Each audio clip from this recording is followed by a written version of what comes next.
झालाय संसाराची वेल फुलली पण आता वाटायला लागलं मामा संसाराची फुललेली वेल आता जळून जाते का काय याची भीती वाटते मामा पोरगा लय आजारी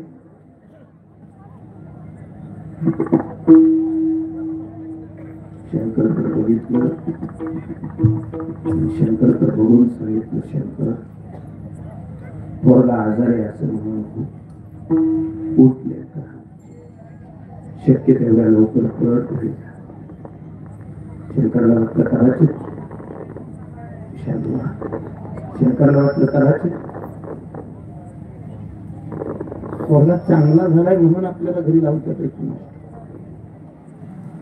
मामाने घरी जायला सांगितलं म्हणजे काहीतरी चांगलं घडलं असेल म्हणून आशेने शंकर पळत होता आणि बहुतेक माणसं आशे कुठे पळत होतो पळाला दारात गोंधळ चालला कालव चालला तेवढ्या माणसातून शंकर वाट काढत पुन्हा समोर बघितलं पोराचं प्रेत मामाच्या दरबारात गेला मामाच्या दरबारात जाऊन तो पोरला बाकीची माणसांनी उलटीच्या लाड लय भाळो मामा करतो काय केलं तुझ्या पण असं घरी बऱ्याच जण थोडं फसलं तरी माणूस देवा वाळ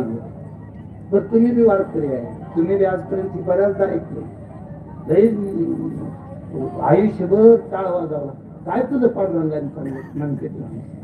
मनकित राव नाही माझा देव आडच्या हाताने किती चांगलं करतो हे फक्त कोणाच्या ध्यानात येत नाही काय त्याच्या विश्वास ठेवून जागावा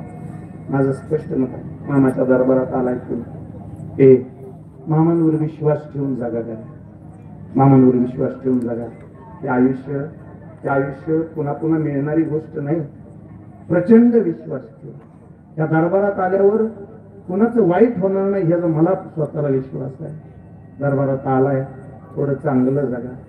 नुसतं कपाळाला भंडारा लावला आणि प्रसाद खाऊन माघारी गेला म्हणजे देव नाही पावायचा नुसता पंक्तीला बसला आणि जय बाळू मामा म्हणून वराडला देव नाही पावायचा माझी तुम्हाला विनंती आहे जमलं तर आज स्वतःच्या आयुष्यामध्ये थोडा बदल करा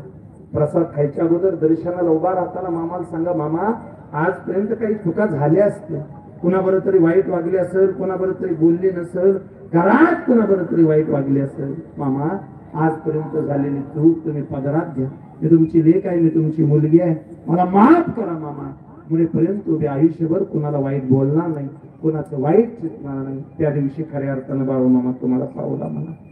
त्या दिवशी खऱ्या अर्थानं पावला म्हणा थोडा बदल करा चला थोडा बदल करून बघू तुम्ही थोडा बदल करा वैर करून जगण्याचा दिवस संपून गेला किती दिवस जगणार कृष्ण कोणी वाईट एका गोष्टीचं वाटतं पाठीमागल्या काही दिवसापूर्वी आपल्या इथं नाटकात पांढरे मायात कोणलं म्हणजे कोणाची चूक कोणाचं बरोबर हे सांगायला मी उभा राहिलो पण मला हे सांगू द्या मला आवर्जून हे सांगू द्या की आपलीच माणसं आहेत तुझी आपली माणसं आपल्या माणसाच्या जीवावर उठायला आपली माणसं आपल्या माणसाला मारायला लागली तर ज्यांनी मारलं ते तुरुंगात आहे जो मेला ते मरणाने मरून गेला ज्या पाईपने मारले ते पाईप अजून बी तिथंच पडून नका करा मामाच्या दरबारात आलाय थोडा बदल करून नुसते कीर्तन ऐकली जाताना जीवन गेला काही होणार नाही त्याने फक्त कीर्तनकार श्रीमंत दुसरा काय फायदा होईल कीर्तनकाराची घर बदली जातात दुसरा काय फायदा होईल मी थेट बोलतो थोडा विचार करून जगा हे आलाय मामाच्या दरबारात केंद्री सेंद्री दैवतांपासून लांब राहा प्रचंड लांब काही गोष्टी मनापासून जगण्याचा प्रयत्न काही जणांनी ऋण काढून जत्रा खतरा केला कर्जबाजारीपणात पुन्हा व्यसनासारखं प्रचंड भयानक रोग त्याच्या आयुष्याला लागला मी स्पष्ट बोलतो गड्या मला माफ करा पुढच्या वाक्यासाठी मोठमोठ्याल्या बंगल्यावाल्याला श्रीमंत म्हणायचं आम्ही बंद करू मला स्वतःला आता स्पष्ट कळतं बाळू मामाच्या दरबारात बोलतोय ज्याची पोरं निर्व्यसनी आहेत तो जगात सगळ्यात श्रीमंत बाप